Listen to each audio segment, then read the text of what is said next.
Sumainyo ang Panginoon. At sumaiyo rin. Ang mabuting balita ng Panginoon ayon kay San Marcos. Papuri sa iyo, Panginoon. Noong panahong iyon, umalis si Jesus at ang kanyang mga alagad at nagpunta sa tabi ng lawa. Sinundan siya ng maraming taong buhat sa Galilea. Nagdatingan din naman ang napakaraming tao mula sa Judea, sa Jerusalem, sa Idumea, sa ibayo ng Jordan at sa palibot ng Tiro at Sidon. Nang mabalitaan nila ang lahat ng ginawa ni Jesus. Nagpahanda si Jesus sa kanyang mga alagad ng isang bangkang magagamit niya upang hindi siya maipit ng mga taong dumaragsak. Marami na siyang pinagaling, kaya't pinagdumugan siya ng lahat ng may sakit upang mahipo man lamang nila. Bawat inaalihan ng masamang espiritu na makakita sa kanya ay nagpapatira pa sa harapan niya at sumisigaw, "Ikaw ang anak ng Diyos." At mahigpit silang pinagbawalan ni Jesus. Ayaw niyang ipasabi kung sino siya. Ang mabuting balita ng Panginoon. Pinupuri ka namin, Panginoong Hesukristo. Magsiyo po ang lahat. Isang magandang umaga po sa inyong lahat. Kahapon sa Ebanghelyong ating narinig, si Kristo ay minamanmanan o tinitingnan sa kanyang gagawin sa araw ng pamamahinga. At sa kanyang pakikipag-usap doon sa mga naghihintay ng gagawin niya, tinanong niya kung alin ba ang mas mabuting gawin o alin ba ang mas tamang gawin sa araw ng pamamahinga. Ang gumawa ng mabuti o ang gumawa ng masama. Pero ganun pa man, patuloy niyang pinanindigan ang paggawa ng mabuti, kung kaya pinagaling niya yung lalaking may karamdaman na yung sa kanyang kanang kamay ay paralisado. Ayun po yung tagpo kahapon.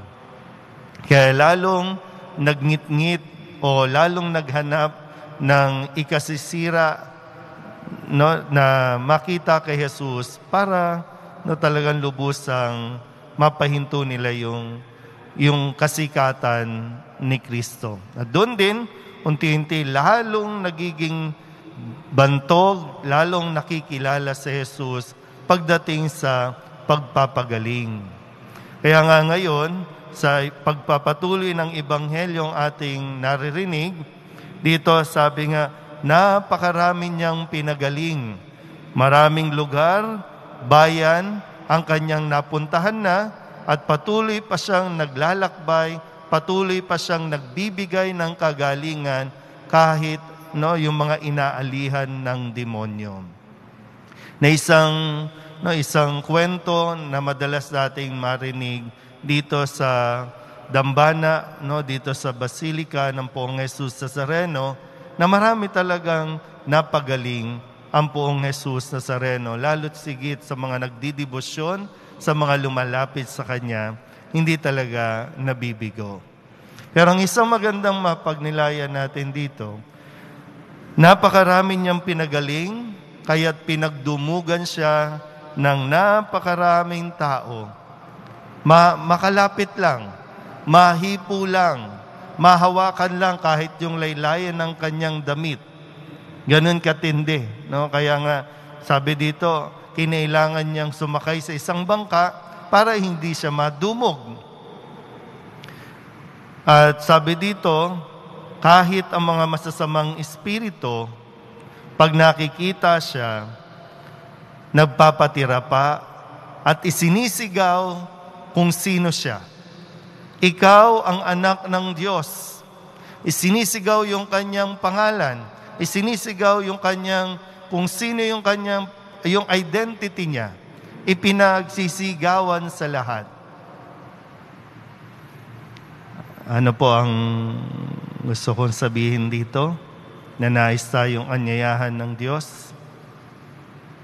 Kung may gagawin ka, sikapin natin, gawin natin ito ng yung simple lang. Gawin natin ito hanggat maaari. Yung hindi natin ipinagsisigawan yung nagawa natin sa ating kapwa. Kasi doon tayo nahuhulog, doon sa tukso ng kasikatan, na habang nakikilala tayo, habang sumisikat tayo, nakakalimutan natin yung dahilan kung bakit natin nagagawa yung mga bagay na ginagawa natin. Maging yung kaya tayo nakakapagbigay dahil sa biyaya ng Diyos. Kaya natin nagagawa, kaya tayo magaling dahil sa biyaya ng Diyos. Kapag ipinagsisigawan na, syempre, di ba, sino ba naman ang nilalapitan ng mga tao?